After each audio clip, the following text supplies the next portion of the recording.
Trump's decision to end the Deferred Action for Childhood Arrivals, also called DACA, which protects undocumented immigrants who were brought to the United States as children from deportation, has the majority of America in a stir about the decision. Ron, do you expect to see a DACA-like bill from Congress in the near future? No.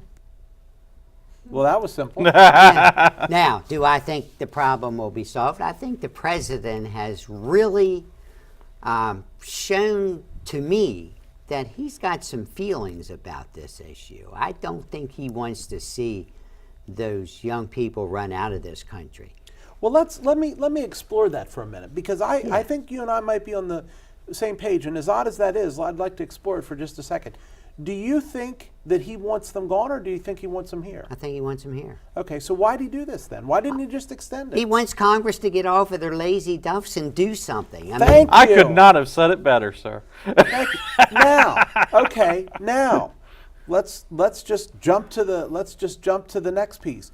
Ken, how does this 15-state lawsuit potentially negative impact, if that is indeed his true thought process, and I believe you're right. Because now Congress doesn't have any incentive to act, because they're just going to wait for the lawsuit. Which is probably the best thing, because if they act, Lord knows what they're going to come out with. I mean, that group down there with it's in this California, group and that group. It's in California. You know what they're going to come out with, Ron. Well, they should. It should be done right. But was DACA done right? No. Was DACA President Obama's idea of let's get Congress off their rear end and get something done, kind of like what Trump's doing by ending it? Well, no, he didn't end it. It was a 2-year Well, deal. I know. He's letting it 2 years, expire. and he's letting it expire. Obama said up front, he didn't think it was constitutional. What was done, he had to do something to protect them. And then when they go out, what do? They go out, they give you their Social Security number, they gave you everything so you know right where they were. But my point is, could President Obama's executive order creating DACA, could that have been his version of Congress, if you're not going to do something, I am. Now, here's what I did, fix it. And they ignored that. Now President Trump is saying, Congress, if you're not going to do something, I'm going to end it. Fix it. Well, now the judicial system comes into play, and that's what scares me. You know, I don't think the judicial has any business in this point. Has the Attorney General said anything? The State Department, or not the State Department, but Jeff Sessions' crew, have they sent anything? Not that I've seen. I haven't seen anything. I really suspect that you're not going to see anything out of Sessions because they've got the pending. Well, then why did he give it to Sessions to announce? Why didn't he announce it himself? He gave Sessions a very difficult deal. Right. Because honestly, I don't think President Trump wants those folks going out of the country. I think he's shown me some compassion in the last couple of weeks. He has a hard time showing it, but sometimes it takes a lot of adversity to get to some people, and I think he certainly had the adversity to deal with. Well, I'll tell you something. I have seen people on Facebook recently that are the President Trump is great. Everything he does is right. Putting up the I support DACA little post. So I think he's getting a reaction, and I like you, I believe that reaction was intended. He anticipated that reaction.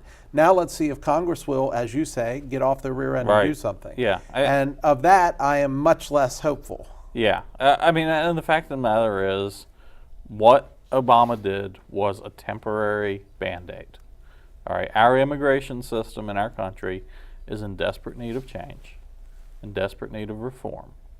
All right, because we need some way to address these poor kids who were brought into the country not of their own will, and we need to have a permanent fix for this and not just say deferred action.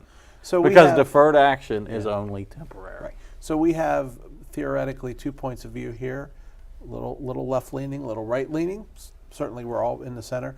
What is the right immigration, what is the right move for these kids? If you were the ultimate decision maker, you were rewriting DACA, what would it say? It would be an extension of what President Obama put into place, but I would make it legal. I would make it a legal way that they Do can they be achieve recognized. citizenship? That they can achieve citizenship. It's the same thing that Ronald Reagan and George Bush did over the years, you know, where they allowed people to stay. This didn't just start under one president, but it's going to end under another president. I think President Trump is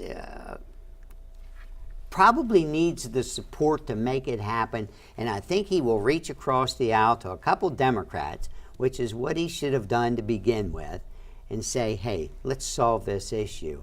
I'm going to need your help. And I think the Democrats is going to help solve the issue with the Republicans that are equally as concerned. I think we're getting a closet Trump supporter here. I think we're going to have to get him a Make America Great Again. You know what? Ron has never been against Trump. I have never seen him actually against Trump. Okay. He really hasn't. So what does the perfect DACA bill look like in your eyes? From In the my right eyes, perspective? all right, I would say, and I've actually got, you know, some pretty good ideas on this, at least I think so. Until they turn 18, they're protected from, you know, leaving the country. When they turn 18, you start a clock that basically says you have X number of years to begin applying for citizenship. If you do not start, you know, the process of becoming a citizen, then you'll have to leave the country. So you are in favor of citizenship for these? I am in favor of absolutely give them a legitimate path to achieve citizenship, because that is why their parents brought them into the country, was to try to give them a better future. Let's try to make that happen. You agree with that, the citizenship piece? Well, absolutely. I think that's the end game here, is legal citizenship. And you are right in more ways than one, because we are out of time. Up next on the flip side, Equifax reports a data breach affecting 143 million U.S. customers. That's half the country. We have the facts in 3 minutes. We'll be back. Stay tuned.